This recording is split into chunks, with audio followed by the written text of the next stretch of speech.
Hi everyone, welcome to today's video. So today's video is very interesting because I'm going to disclose one of the best investment strategies that you can implement right now to make money in the stock market. So what is that investment strategy? It is that stop watching the news. That's it. That's what the investment strategy is. But I will logically break down and I will bring in a lot of major macroeconomists to help you understand this point better.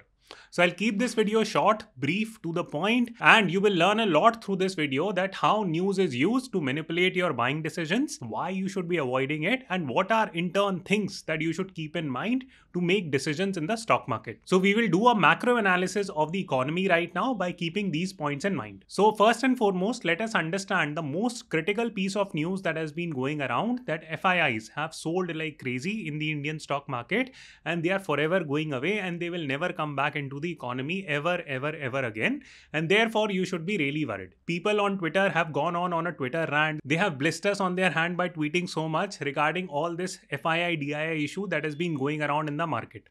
So what is the news? The news is this, that FIIs have sold like crazy in the Indian stock market. But let us use some logic here and let us try to look at some numbers and do some rational analysis. So if you take a look at the total sales or net purchases of FIIs, you will see that in this current month, FIIs have roughly sold 38,000 crore of asset. So you need to first and foremost understand how big or small this number 38,000 crore is. Okay, so we go to CDSL's website and we take a look at the total equity investment that FIIs have made over the years. So you can look at the entire data. So we are taking a look at the equity segment. We are not taking a look at the total. So what will you observe? That in 1998, total 29,973 crore worth of assets were purchased by FIIs. Similarly, if you scroll through all this data, some years FIIs have been net sellers, some years they have been net buyers, so on and so forth. And the total money that has been invested by FIIs is approximately 11 lakh crore. So if you take this 38,000 crore and divide it by the total investment that FIIs have in the Indian stock market, what will be the ratio? The ratio will roughly be 3%. So FIIs have only sold 3% of their equity in the Indian stock market. Rest 97% is still invested and we are only looking at the equity segment. We are not looking at any other segment. So 97% of FII money is still stuck in India. Only 3% has been sold and people have been creating panic. News people have been creating panic that you know what, everything is going to get destroyed, this, that. Now comes the second key question that okay, great, FIIs have sold 3% of the total equity they had in the Indian stock market, but where are they investing that equity? There is no clear answer right now because even the US stock market is falling, crypto market is falling, the real estate market is falling, so everything is falling. So the most likely scenario is that FIIs have withdrawn this money, but they are sitting on cash. It's not as if that they are doing anything with it.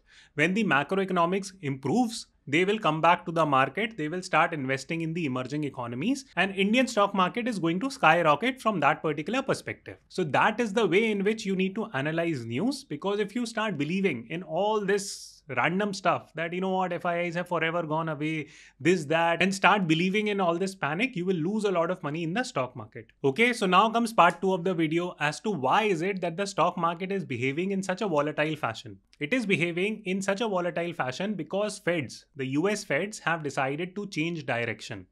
This is Dr. Rajan explaining this same viewpoint. So I will let you hear this clip, then I will give some commentary around it. You talked a lot about emerging markets. What is the message for emerging markets? Is this priced in for them too, that this is a Fed that is serious? This is a central bank that means to do whatever it takes, apparently, that's how I interpret it, to make sure inflation stops rising and starts coming back towards that 2% target? I think that was the message that Chairman Powell was trying to convey, that we will do whatever it takes. He did, however, say this is a world with a lot of uncertainty. And obviously, when you look at the uncertainties around the world, I mean, there is, of course, the China issue. How strong will Chinese growth be? How much will the property sector matter? How much will the Chinese lockdowns matter going forward? And of course, there's the very big Russia-Ukraine issue. Will Russia make a move? Will oil prices go through the roof? Will that tank growth? I mean, these are, I think, very big uncertainties. And of course, the virus is still can't be sort of written off.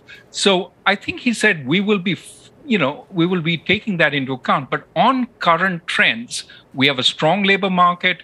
we have reasonable growth, and it's time for us to raise rates. And don't believe that we will not work our hardest to bring inflation under control and essentially set the grounds for stronger growth over the medium term. All right, so Dr. Rajan has said three critical things on this clip. One is that he has said that Feds are changing direction. Now, with every Fed meeting, every time the Feds meet, they are deciding to increase the interest rate. Now, whenever the interest rates are increased in the bond market, the money flows out of the stock market into the bond market.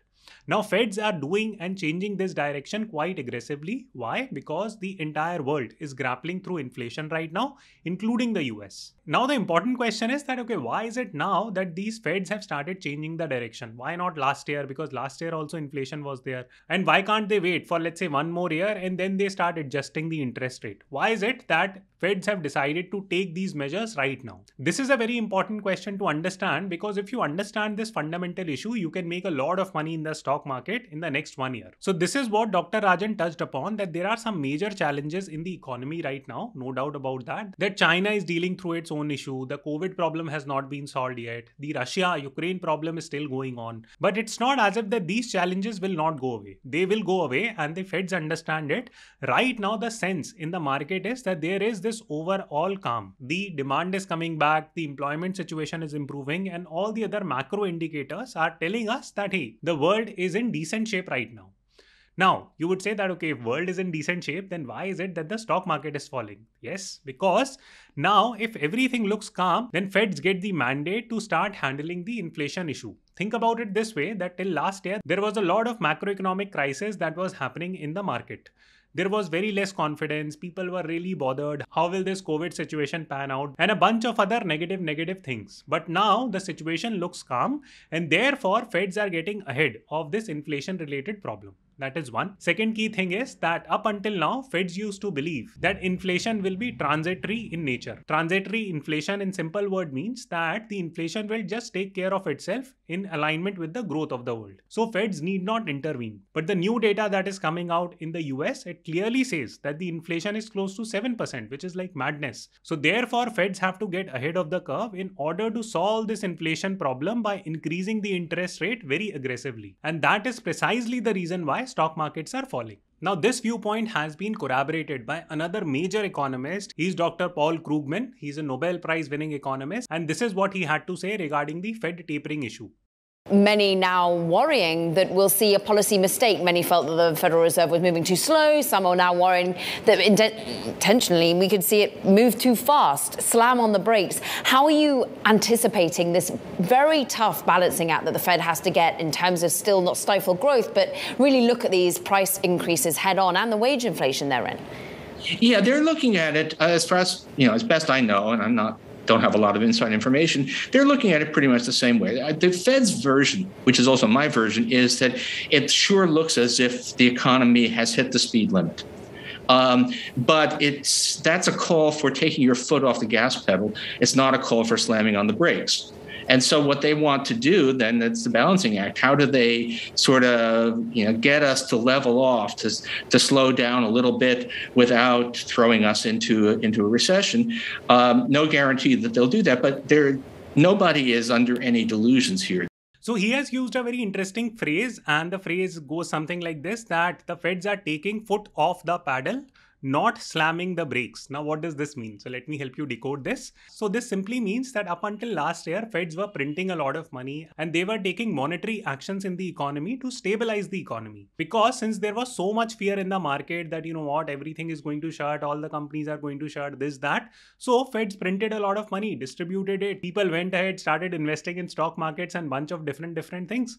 Why was this done? To generate confidence. So Feds up until last year were accelerating the paddle. The Feds were pushing the monetary policy in such a way that they were accelerating the entire economy. Now, since the economy is back on track, they have decided to take off their foot off the paddle. There will not be any more quantitative easing, so to say, or money printing, so to say. And Feds are going to be hawkish in terms of monitoring the inflation that has been created due to their past actions. So what does this second part mean? The second part in simple word means that it's not as if that Feds are going to increase this interest rate like crazy people. No, they are not going to do that. They are just not going to accelerate the economy anymore, and they are going to monitor the situation and let it play out. That is simply what they are going to do. It's not as if that they are going to go crazy and increase the interest rates. This is the key fear that is driving the volatility in the stock market, because everyone is very bothered that what Feds might do. Feds, according to Dr. Krugman, is not going to make such dramatic moves. So now let's go back to Dr. Rajan and let us understand the final part of the video. What is the way ahead from a macro point of view?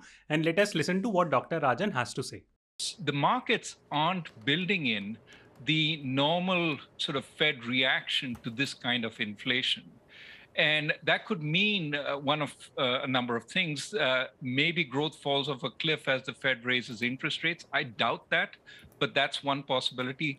The other is financial markets fall, and then the Fed sort of has to back off because the wealth effects, the loss of confidence, all that essentially causes activity to slow.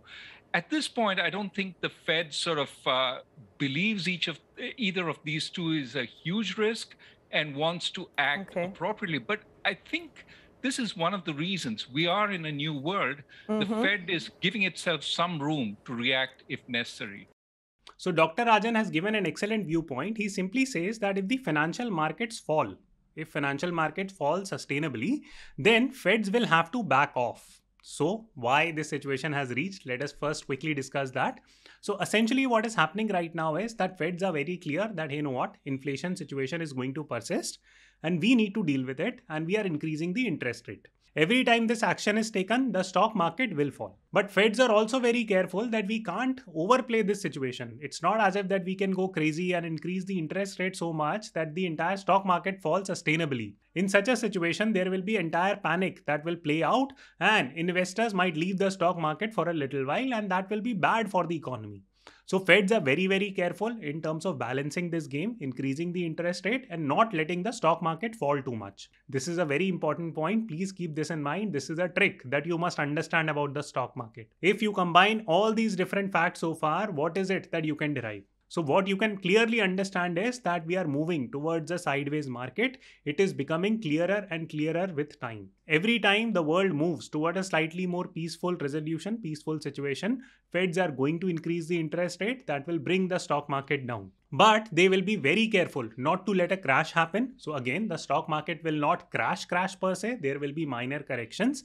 And this situation is likely to persist for some time. So what is it that you and I as investors should do? So number one, we should not chase the stock market. For example, when the stock market is making new highs, please be very mindful in terms of undertaking bulk purchases.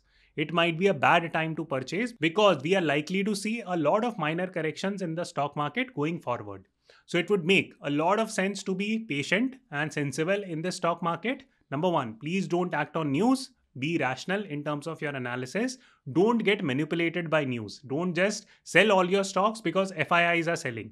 They are doing it for some very specific reasons. So do that data analysis. Number two, purchase stocks in small amounts, and usually purchase stocks when the stock market has fallen. Don't purchase bulk stocks when the stock market is rising, because there might be numerous corrections ahead of us. So I hope you enjoyed the video. Please give it a thumbs up and I will see you tomorrow.